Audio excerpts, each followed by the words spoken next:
সেই দিন আসবে, অবশ্যই আসবে, যেদিন এই পৃথিবী থাকবে না, যেদিন আকাশ ভেঙে পড়বে, পাহাড় উড়ে যাবে তুলার মতো। আসসালামু আলাইকুম।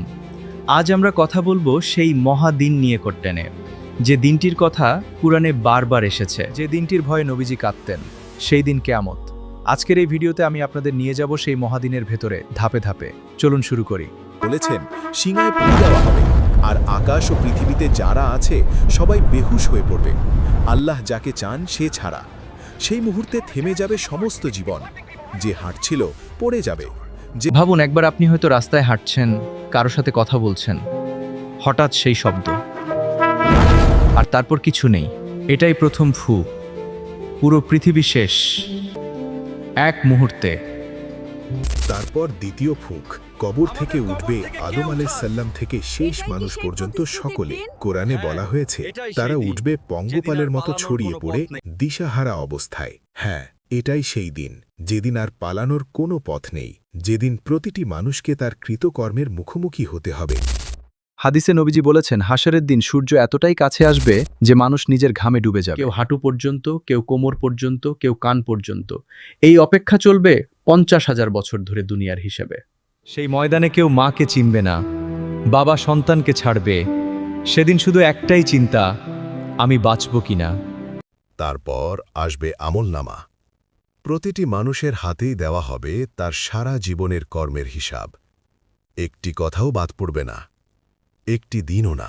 হে মানুষ, এসো পড়ো আমার আমলনামা। আমি জানতাম এই হিসাব আমার সামনে আসবে। হায়, যদি আমাকে এই আমলনামা না দেওয়া হতো। সূরা হাক্কায় আল্লাহ এই দুই ধরনের মানুষের কথাই বলেছেন। যে ডান হাতে কিতাব পাবে সে আনন্দে বলবে, সবাইকে দেখাবে, আর যে বাম হাতে পাবে সে চাইবে সেই মুহূর্তে মরে যেতে। আমার ভাই ও বোনেরা, এখনই সময় ভাবার, আমার হাতে কোন কিতাব আসবে। সেদিন স্থাপন করা হবে মিজান, ন্যায়ের পাল্লা। একটি সরিষার দানা পরিমাণ ভালো বা মন্দ কাজও বাদ পড়বে না। আল্লাহ বলেছেন সূরা জিলজারে, যে একটি অনুপরিমাণ ভালো করেছে সে তা দেখবে, যে একটি অনুপরিমাণ মন্দ করেছে সেও তা দেখবে। যার পাল্লা ভারী হবে নেক আমলে,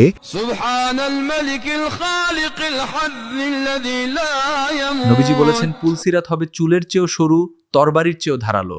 জাহান্নামের উপর দিয়ে এই পথ পার হতে হবে সবাইকে। যার ঈমান ও আমল যত শক্তিশালী সে তত দ্রুত পার হবে। কেউ বিদ্যুতের মতো, কেউ ঘোড়ার মতো, কেউ হেঁটে, কেউ হামাগুড়ি দিয়ে। যারা পারবে না তারা পড়ে যাবে জাহান্নামে। আল্লাহ আমাদের সবাইকে সেই কঠিন দিনের জন্য প্রস্তুত হওয়ার তৌফিক দিন। কিয়ামত আসবেই, প্রশ্ন হলো আমরা প্রস্তুত কিনা। প্রতিটি নামাজ, প্রতিটি সদকা, প্রতিটি ক্ষমা চাওয়া, সব কিছুই সেই পাল্লায় যাচ্ছে। ভিডিওটি ভালো লাগলে শেয়ার করুন। হয়তো একজন মানুষও যদি ফিরে আসে, আপনার আমলনামায় তার সওয়াব যুক্ত হবে। জাযাকাল্লাহু খাইরান।